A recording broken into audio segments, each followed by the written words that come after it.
Give her the proper respect.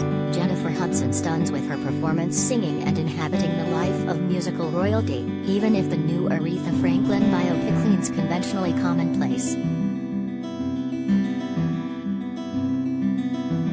Rather than giving the Queen of Soul the cradle-to-grave treatment, Respect, half out of 4, rated PG-13, in theaters Friday, focuses on Franklin's life over a formative 20-year span, from young Aretha, Sky Dakota Turner, having to deal with trauma and tragedy in her Detroit childhood circa 1952 to the grown-up singer, Hudson, navigating her own personal demons while rocketing to global stardom in the 1960s and early 70s.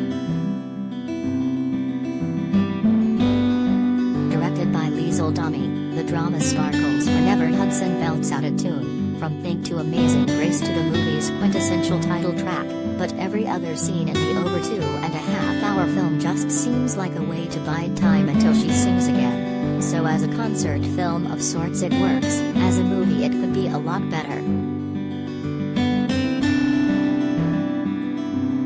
Jennifer Hudson heads to Detroit to watch biopic with Aretha Franklin's family.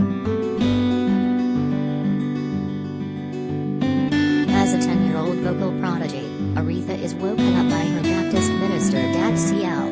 Forrest Whitaker, to entertain guests at his late-night parties. Infidelity and abuse led to his parents' breakup, and Aretha's visits with her mom also involve music. At the piano, Barbara Franklin, Audra McDonald, tells her daughter, "If you ever don't want to sing, don't."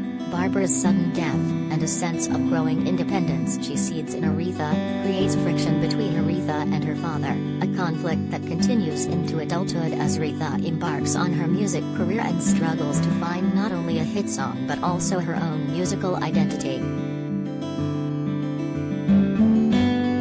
Aretha later falls under the sway of Dead White, Marlon Wayans, her violent and jealous husband/manager, though finds allies such as music producer Jerry Wexler, Mark Maron. The quest for dignity and respect Aretha's mom instilled in her begins to change her musical fortunes as she takes more ownership of her songs. Aretha figuring out her famous arrangement of Otis Redding's Respect with her sisters, Saquon Sanglo and Haley Kilgore, is a tender moment. However, the movie also tackles her drinking, her religion and her history with the civil rights movement. "You have to disturb the peace when you can't get peace," Aretha says when standing up for arrested activist Angela Davis. See Jennifer Hudson take on powerful voice of Aretha Franklin.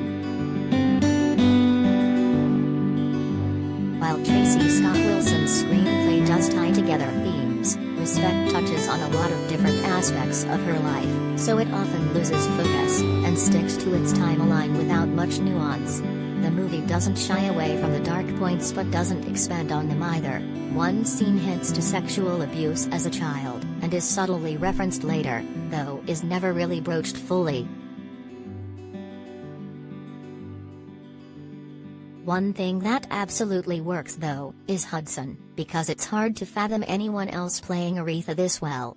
The Oscar winner's powerful singing is no surprise to anyone paying a modicum of attention to pop culture, or who watched American Idol or Dreamgirls, but she's next-level terrific at capturing both the pain and the pride of Franklin's songbook.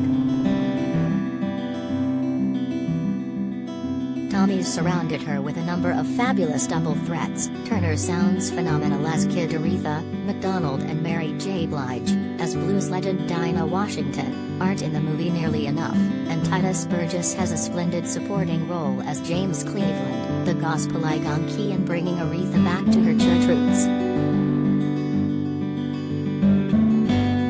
Hudson was handpicked by Franklin to play her in a movie, so add that to the late Queen of Soul's long list of successes.